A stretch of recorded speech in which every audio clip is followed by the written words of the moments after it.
et bonne semaine.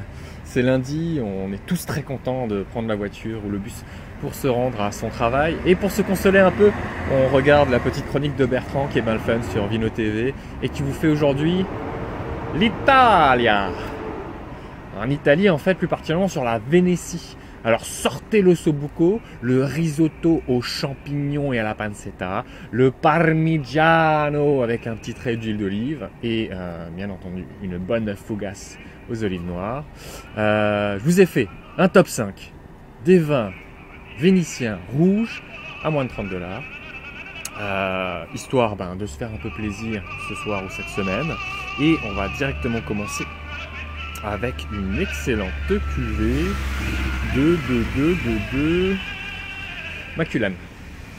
Maculan, un producteur qui est un peu excentré, un peu plus à l'ouest du centre historique, je dirais, de tout ce qu'on connaît sur la région de Valpolicella.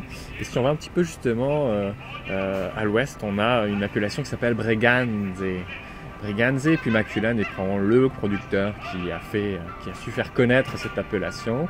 Il fait d'excellents vins liquoreux, vous les avez sûrement déjà croisés. Mais ici, c'est son Cabernet. Son Cabernet, donc Maculan de Breganze 2008, 17,75 $. On a la structure du Cabernet, le côté tanin avec des tanins fins, un bel éclat du fruit, cette acidité à l'italienne. Tout est là pour avoir un produit quand même gourmand mais corsé. Donc sur l'ossobuco, c'est génial. On n'hésite même pas, sans problème, ça va prendre l'agneau aussi. Et le prix quand même intéressant. On continue avec, plus pour le parmigiano cette fois-ci, avec cette petite huile d'olive italienne qu'on aime tant, la casetta. Alors là on tombe vraiment sur une appellation de la Valpolicella, qui est le Ripasso. Ripasso de la Valpolicella 2006, un très très beau millésime en Italie, 26,95 $. Moi la casetta c'est un produit que j'ai découvert en fait il y a plusieurs années en importation privée.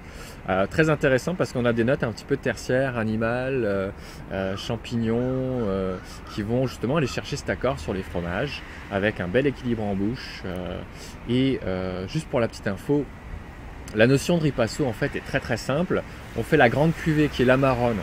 L'Amarone, lui, c'est du raisin qui a été cueilli, qu'on a mis avec des petites pincettes et des cordes à linge dans le grenier pendant 3 mois à sécher, grappe entière. Et après ces 3 mois-là, on va presser. Le raisin s'est un petit peu séché, a perdu son eau, est plus concentré en sucre et développe des arômes très particuliers. On presse, on fait la grande cuvée d'Amarone. Puis là, je me retrouve avec un amas pressé de raisin qui, quelque part, a encore un petit peu de goût. Donc, je vais y reverser le Valpolicella, ce rouge d'entrée de gamme que vous connaissez, dont je vais en présenter un peu plus tard. Donc, on verse le Valpolicella par-dessus ces raisins pressés de la grande cuvée d'Amarone. Et on se retrouve avec un intermédiaire entre le Valpolicella et l'Amarone, c'est le Ripasso. Donc, on repasse le Valpolicella sur le bar d'Amarone. Donc 26,95 pour cette cuvée de casetta. Si vous aimez ça plutôt en fruits, donc aromatique, pas trop tannique, une belle souplesse en bouche, des tanins soyeux, le Merlot est un beau cépage, Zenato est une très très bonne maison, et c'est le millésime 2007, 19,10 $. Alors parfait sur le risotto, hein. Le risotto avec quelques champignons, pancetta, tomates séchées ou tomates cerises peut être intéressant, un petit peu de basilic. Et un petit Merlot Zenato 2007. Franchement, il y a de quoi se faire plaisir ce soir pour se consoler. 2 cuvées pour continuer. Un Amarone, on parlait de les grandes cuvées auparavant. Et un Amarone en dessous de 30 $, c'est quasiment pas du jamais vu, mais c'est très très très très bon prix. Et qui plus est de la maison Salvalai, qui est une maison que je respecte beaucoup. D'ailleurs son Ripasso à 20 $ et des bananes est très très bon. Et son Amarone 2006, très très grand millésime en Italie, 29,65 $, ça vaut la peine. Ça vaut vraiment la peine de découvrir cet Amarone. Vous pouvez même le garder quelques années, un bon 5 ans encore. Il va se garder jusqu'en 2016, pas de problème. Et on a la puissance, c'est certain, avec ces cépages typiques Corvina, Rondinella, Molinera pour les cépages de l'Amarone. Quoi dire de plus, Ossobuco à l'agneau peut être très très bien. Le parmesan aussi, ça peut être super là-dessus. Et je termine avec petit prix mais beaucoup de plaisir, à 14,95 $, la maison Tomassi. fait son Valpolicella Classico. Donc c'est le Valpolicella dont je vous parlais auparavant.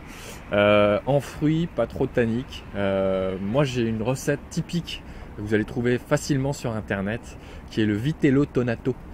Donc une base de veau et de thon qui est liée un peu dans une genre de mayonnaise au capre, légèrement tomatée. En tout cas, il y a plusieurs recettes, mais il y a vraiment une recette traditionnelle très facile à trouver. Et là-dessus, c'est un accord parfait. C'est une cuvée d'ailleurs que j'ai dans mon livre 25 vins en 100 recettes. Si jamais ça vous tente de mettre la main dessus, il est dans toutes les librairies. Et vous allez trouver cette magnifique recette de Vitello Tonato avec le Valpolicella.